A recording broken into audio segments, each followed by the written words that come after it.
Hello and welcome. This is Social and Political Philosophy.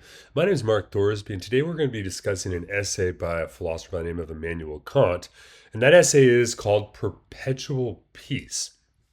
And effectively, we're going to be asking or exploring the question of really, well, is it even possible? Is it possible for nations to stay at peace in the long run and permanently, as it were? So that's what we're going to be exploring today. And it's really on the backdrop. We've been looking in our series at social contract theorists and the various arguments they've made for how society can be organized or a nation state can be organized. Here we're going to be asking the question more on a global, larger scale, which is in terms of international relations, is peace actually possible?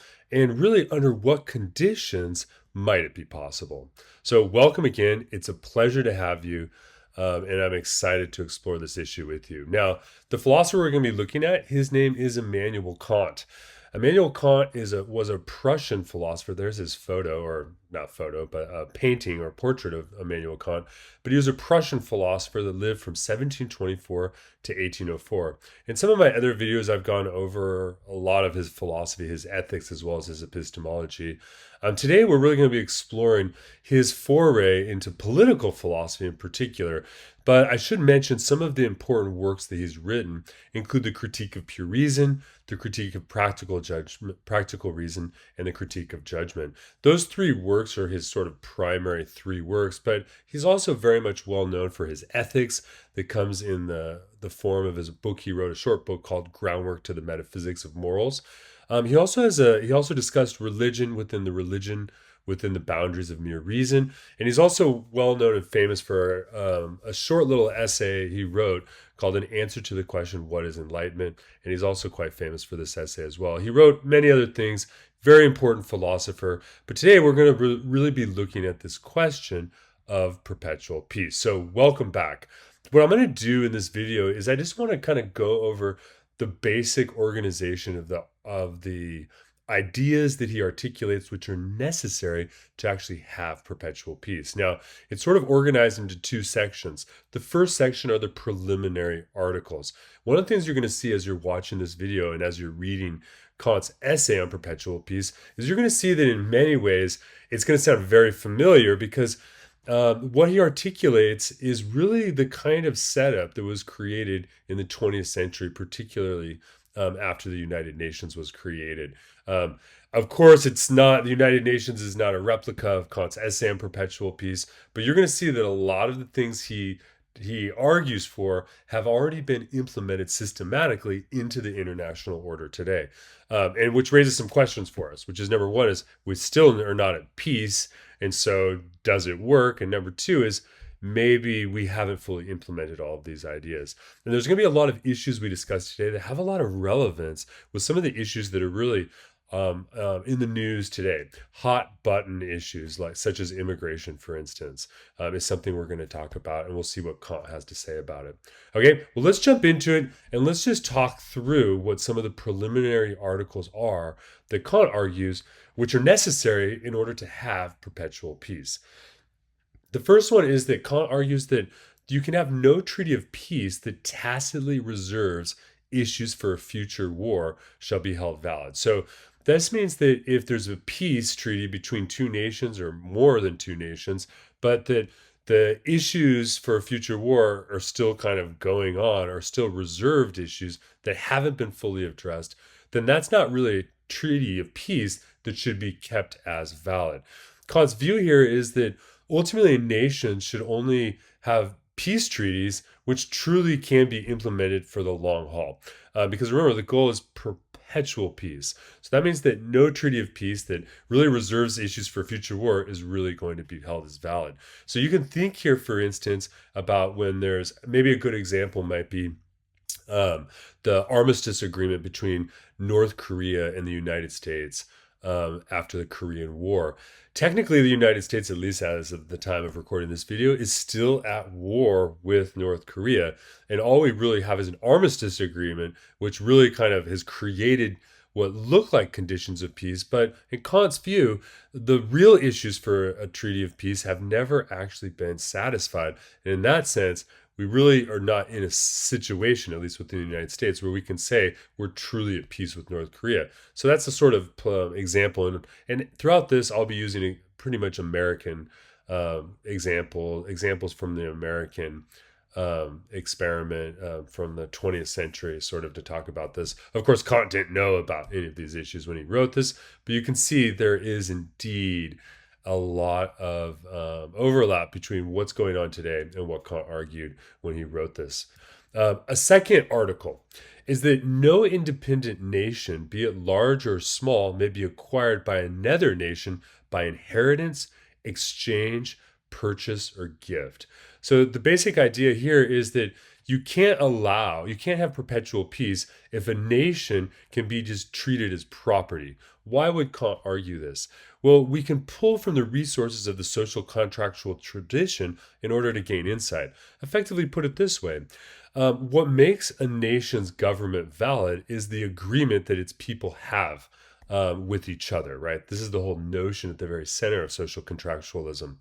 But you can see here is that if a nation is treated as the property of another nation, then really the rights of and the agreements and the social contract of the citizens within that nation is not actually being held valid.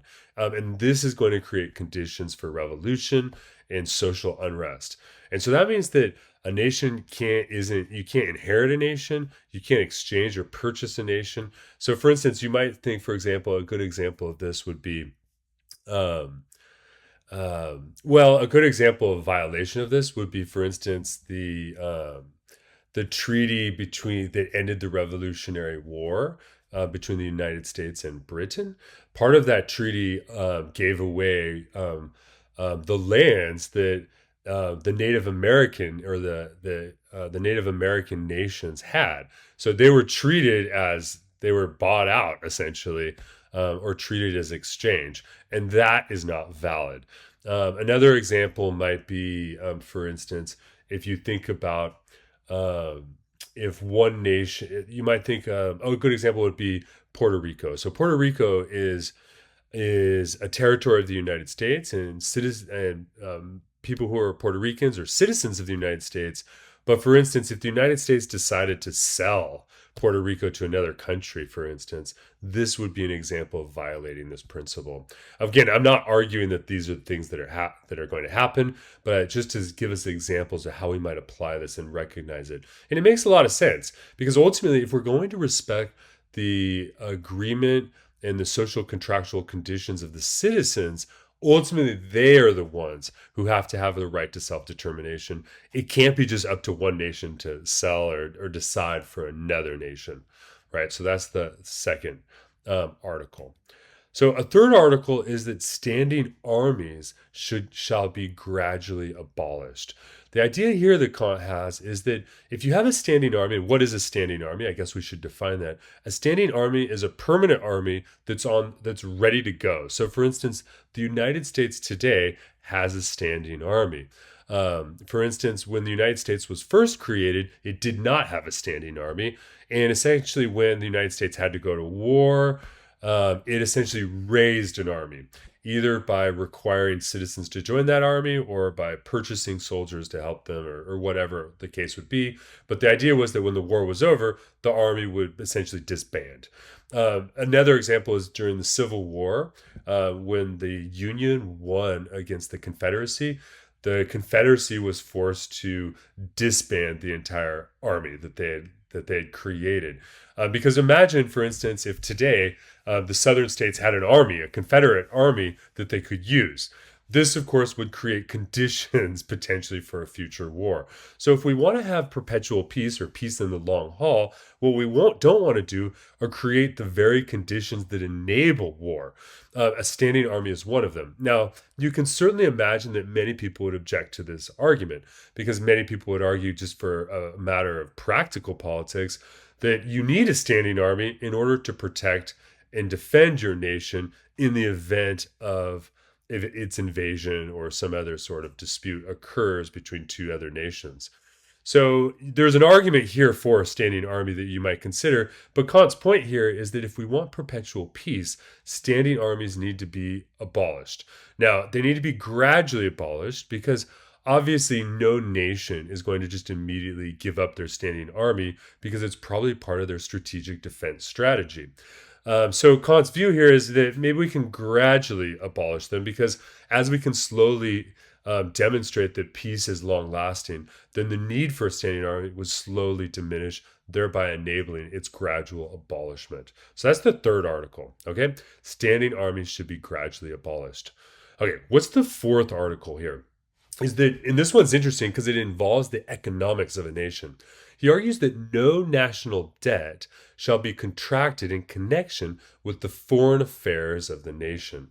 So here the argument is one of the problems that can ensnare a nation and involve a nation in war has to do with economics and national debt. Most nations have some sort of national debt. How they generate that national debt depends. The United States, for instance, most of its national debt comes from the selling of bonds. Um, but there are other ways in which you can contract national debt. Other nations, for instance, have debt to the World Bank, for instance, and this creates various problems. But Kant's view here isn't that there shouldn't be a national debt, but that whatever national debt there is should be separate from the foreign affairs of the nation.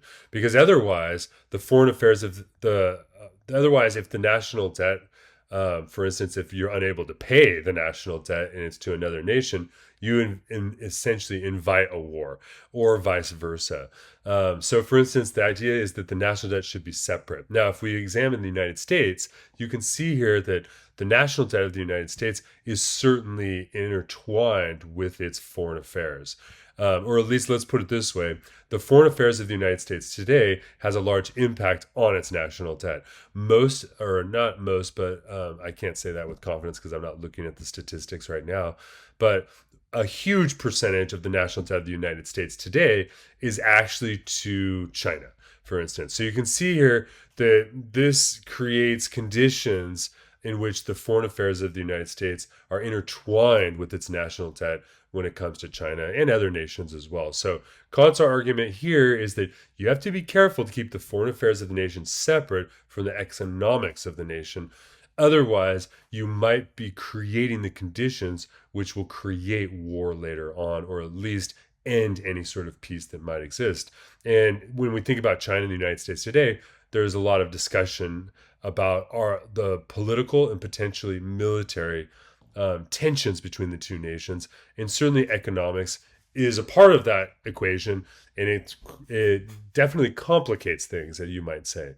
So that's the fourth article for Kant's view, is that no national debt shall be contracted in connection with the foreign affairs of the nation.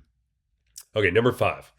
No nation shall forcibly interfere with the constitution and the government of another. This kind of relates to what we were talking about earlier in terms of social contractual theory. The argument is very simple here, is that nations should not forcibly interfere with the way in which other governments and constitutions and other nations are organized, at least not in a forcible sense. This means that, for instance, you could certainly try to incentivize other nations to change their governmental system in a way which might be more fair, for instance. It might be more sustainable in the long haul, more stable, but it can't be one of forcible interference. So you can't use force to change the government of another nation. This obviously creates the conditions for war between those two nations. And if not war, unrest and growing tension, which would undermine the conditions necessary for perpetual peace. So that's number 5. Okay, let's take a look at number 6. Article 6, Kant argues, is that no nation at war with another shall permit such acts of war as shall make mutual trust impossible during some future time of peace. Such acts include the use of assassins, poisoners, the breach of surrender, instigation of treason in the opposing nation, etc. So Kant's view here is that if you're going to create conditions for peace, this means that when you are at war with the nation, you can't treat that nation in such a way that it makes it impossible to ever trust that nation again, or at least within that generation. So a good example of this, you might say, would be, for instance, if we take a look at, I'll pick on the Israeli government. Israel is famous for using assassins. against its enemies within the Middle East. And you can see here, if you assassinate the leaders of another nation, then the people of that nation are never going to trust you. So, for instance, you might say that the Palestinians are at least rational for not trusting the Israelis when they use assassins. Another example would be here the recent case in which the Israeli government installed explosive devices in not cell phones but within pagers, and then they used those, and then all of a sudden during the most recent war, they exploded them and a whole bunch of people died and were injured. You can see here doing these kinds of things, which by the way violate international law. These kinds of actions ultimately undermine the potential for trust. Without trust, peace becomes impossible. Another example we might use, for instance, is, or at least I can't speak to the truth of all of these things, but for instance, I know that the Ukrainians currently, as the timing of this video, Ukraine and Russia are at war with each other after Russia's invasion of Ukraine some years ago. This comes after Russia signed an agreement with Ukraine sometime before, and then that agreement was violated. So if you violate the agreements you have with another nation, this destroys the ability for there to be mutual trust. And without mutual trust, the conditions for peace become impossible. So that means, and you might say here, if we're to look at the United Nations and the kind of general world order, you might say that the reason we have laws of war and the idea of war crimes is ultimately because when one nation commits war crimes against another, they poison each other, they indiscriminately kill civilians, things of this nature. This creates conditions in which nations can never trust each other, at least not within any foreseeable time frame. This means that you're really just creating the conditions for a future war. And if we want perpetual peace, this means this. So this is a sort of interesting one because this is Kant's way of saying that this means that if we want to have perpetual peace, even if we have to go to, or even if we are at war or have to go to war, we need to conduct the war in such a way that it becomes possible that mutual trust can become actually be given in the future. You know, another example I'm just thinking of from World War II history, or from the history of the Second World War, is, for instance, the Japanese had propaganda which told their citizens that the Americans would kill their children and they were cannibals. And essentially the propaganda machine, and by the way, we might say that similar propaganda probably existed in the United States and so on and so forth. So we're not trying to pick on anyone. But historically, what happened? What happened is that when the United States was essentially winning certain battles on certain islands, no one would surrender because the Japanese citizens didn't trust the Americans. So you can see here, and I get that they didn't trust them because they're at war with them, and I understand the nature of creating propaganda, though we can certainly argue about the ethics of such a thing, which I think is unethical. But you can see here that if trust isn't possible, peace also becomes very difficult. So this means that essentially you might say is really important, Kant might argue, that whenever a nation is at war, it follows the laws of war and it doesn't commit war crimes. It may seem like an inconvenience in the middle of the war when the goal is to do anything you can to win or survive the war. But you can see here, one war is just going to be followed by another unless these conditions of peace actually become possible. So that's the 6th article of Perpetual Peace by Kant. Okay, so what's in the 2nd section? That's kind of the first major elements of the first set of articles in the first section of his essay on perpetual peace. And again, I'm just sort of reviewing them here. You want to definitely make sure to go and read the article because Kant is going to walk through this in a much more laborious and more detailed sense. So, but as we go through here, let's take a look at the 2nd section, which is what Kant calls the definitive articles. Okay, so the first definitive article is that the civil constitution of every nation should be republican. So this one directly links to what we've been discussing in our earlier videos on social contractual theory and contractualism. Basically, the idea here is that you need to have a republican form of government in some sense. That can be a parliamentary system. It could be a direct democracy, or it could be a federal system like the United States has, for instance. But the idea here is that it should be Republican what? And by Republican, what do we mean? We mean that ultimately in a republic is the form of government in which the nation recognizes that the origin of its power resides in the people, in a social contractual sense and through social agreement.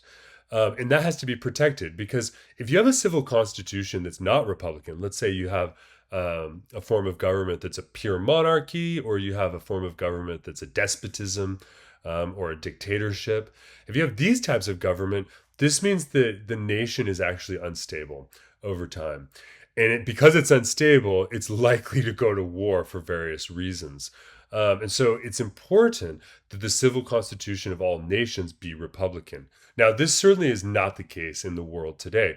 There are many nations that are not Republican, but we might say this with a glimmer of hope is that many, many more nations today are Republican in their form than they were when Kant was writing this. So when Kant wrote this, there was only a handful of Republican form of governments, whereas today there are many, many types of governments. For instance, almost all European nations today, well, I would say all European nations today are Republican, at least formally. Maybe we might have criticisms of the health of those Republican nations, but they're Republican. And notice that since that's happened, there has been largely peace in Europe.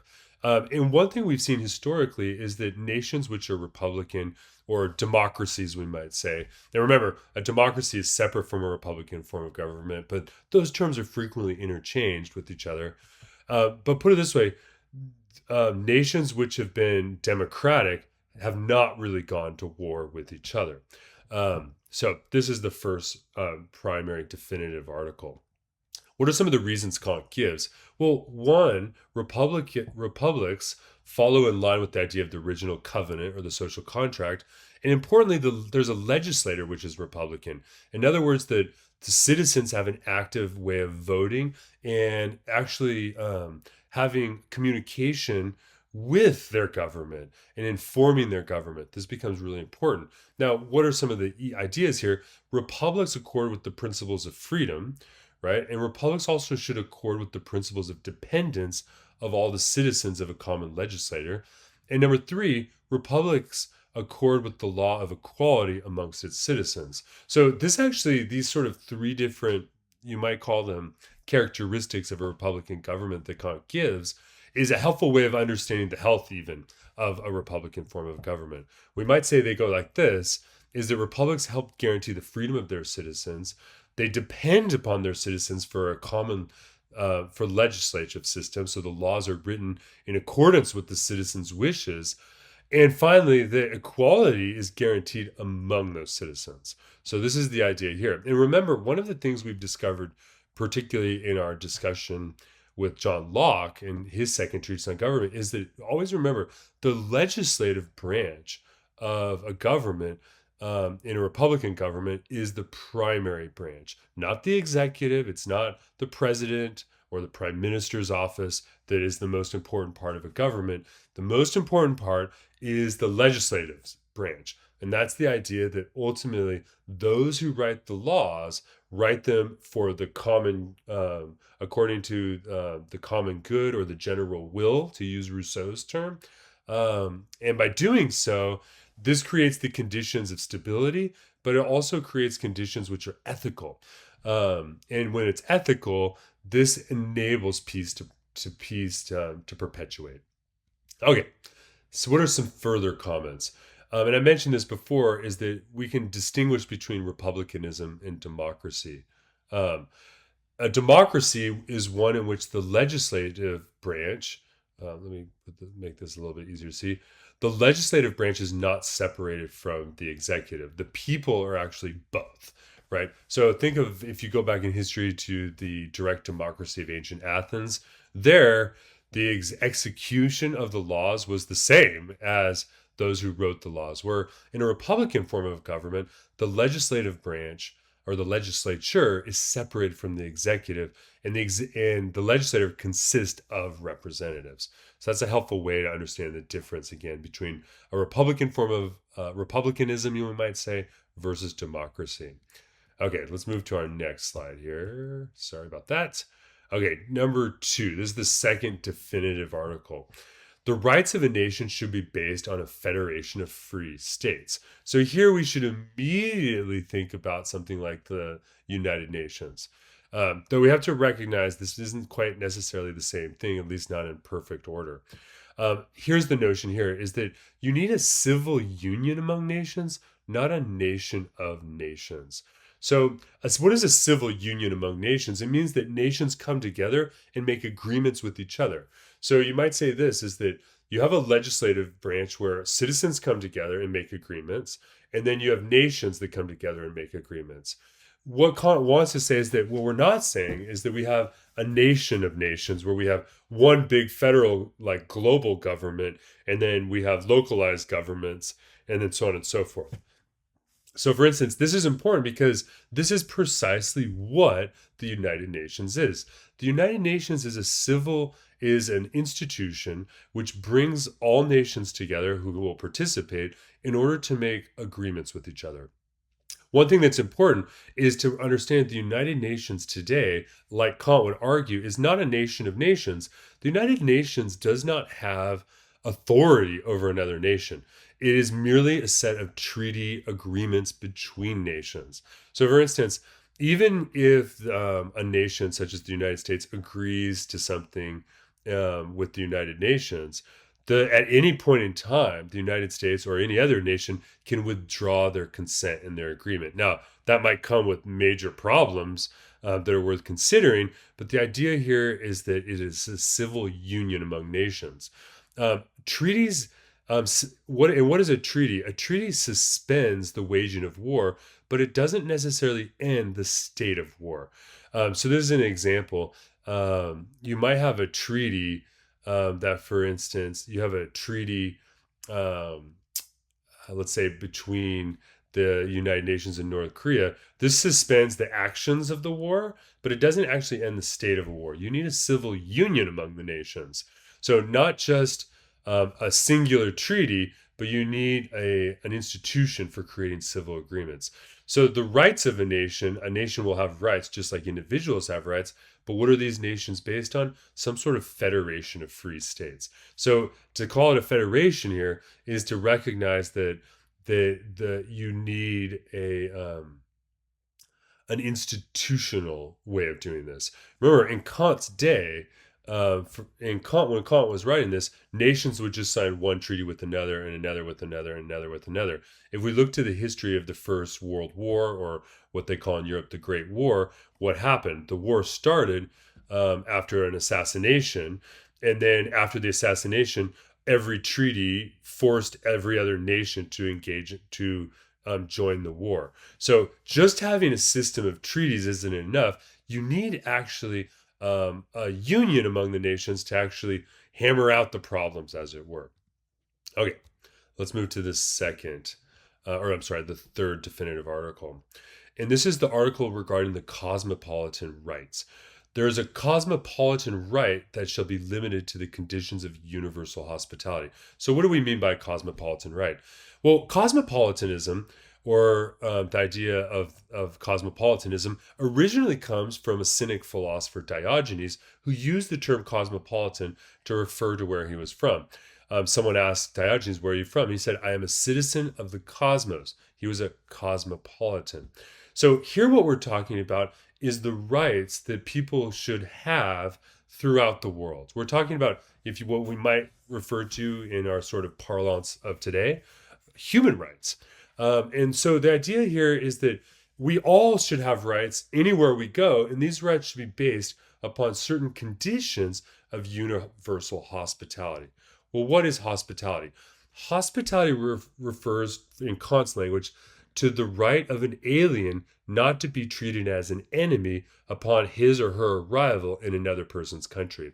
So, for instance, when I travel to Mexico, let's say on vacation, and I arrive at the at the airport, I'm treated not as an enemy, right? They don't arrest me in Mexico and put me in prison, right? I'm treated with certain set of rights. Now, part of that has to do with the fact that I have a tourist visa automatically because I'm an American citizen, and we have an agreement in that way, right? So this is the notion of the right of hospitality. Another example of this would be when people who come to the United States border, let's say the southern border, and they claim asylum. Asylum is by U.S. law, and there's also international agreements to this effect, that if I'm under threat politically or for some other reason, and I'm looking for the right of being in asylum, that means that I'm asking for the right to enter the country for my own protection.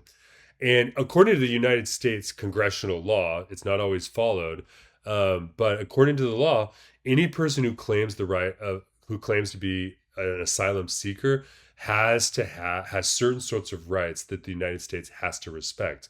Those rights include, for instance, a court hearing, but it allows them to come into the country and not to be treated as an enemy upon their arrival. This is the notion of the right to hospitality. But Kant recognizes that the right of hospitality doesn't mean that a person who comes to one nation from another has the same rights as a citizen of that nation. In other words, they don't necessarily have the right to stay in that nation. But they can't be treated simply as an enemy simply because they come from another country. The idea here is, Kant says, is that the cosmopolitan visitor has the right to request the right to be a permanent visitor, but they don't have the right to be a permanent visitor. So you have the right to ask, and there should be a process whereby that can be adjudicated and figured out. But that ultimately you can't just turn those people away, number one, or treat them as an enemy and throw them in jail or put them in a detention camp, for instance. So the right to visit, Kant argues, belongs to all people by virtue of the fact that the earth is a finite globe. And I think this is actually quite beautiful that Kant writes this. Kant sort of recognizes, and it's here helpful to recognize that one of Kant's favorite subjects to teach when he was in Königsberg, which is where he was from, he loved to teach geography. That was one of his favorite subjects. And recognize here that the earth is a singular place. And all of us are human beings. We're part of a species that exists throughout the entire globe. And Kant's argument here is that this is fundamental, and we have to realize that there's a right to the free movement of people. Now, that right isn't a right which is unlimited. Kant clearly argues that there is a limitation to this right, but that we have to recognize that the right to visit one nation belongs to all people by virtue of the fact that we're all human beings living on the same planet.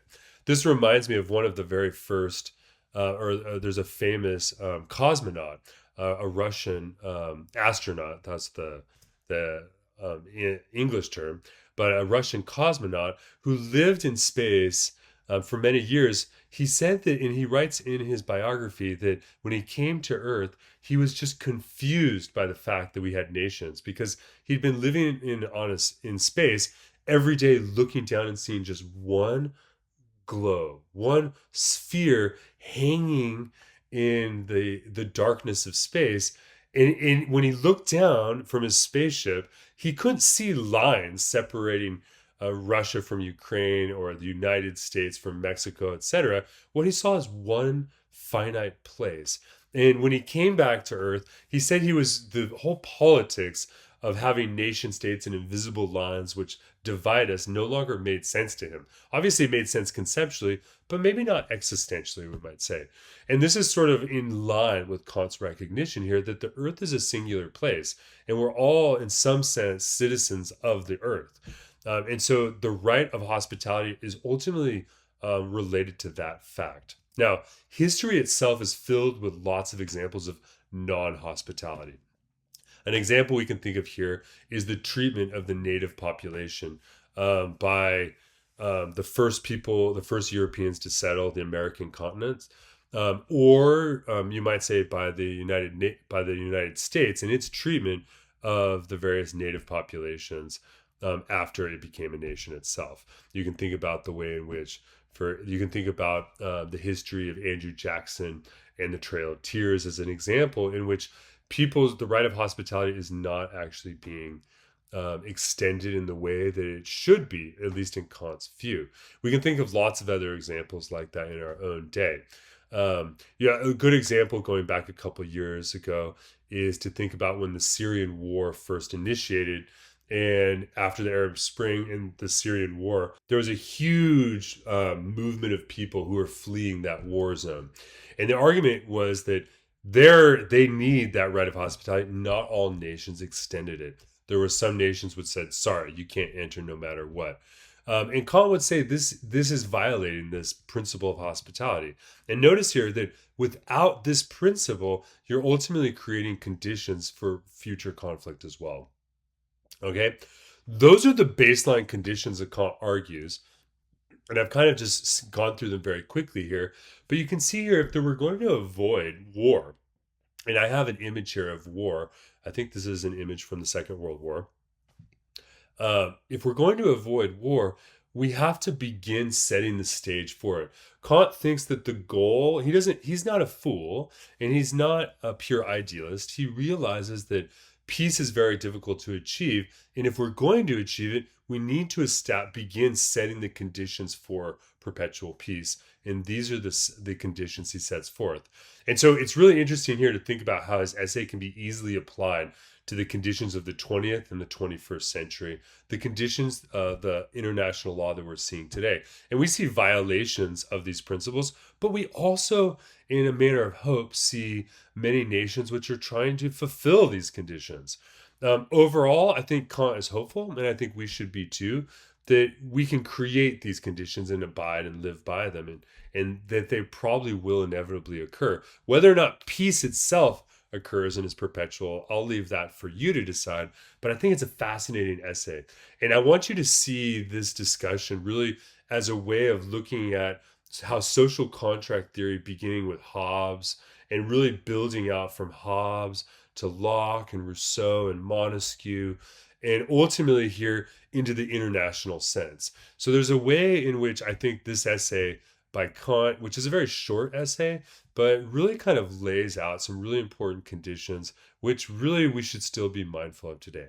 Okay, thank you very much for watching this video. I hope you enjoyed it, and I look forward to seeing you guys online.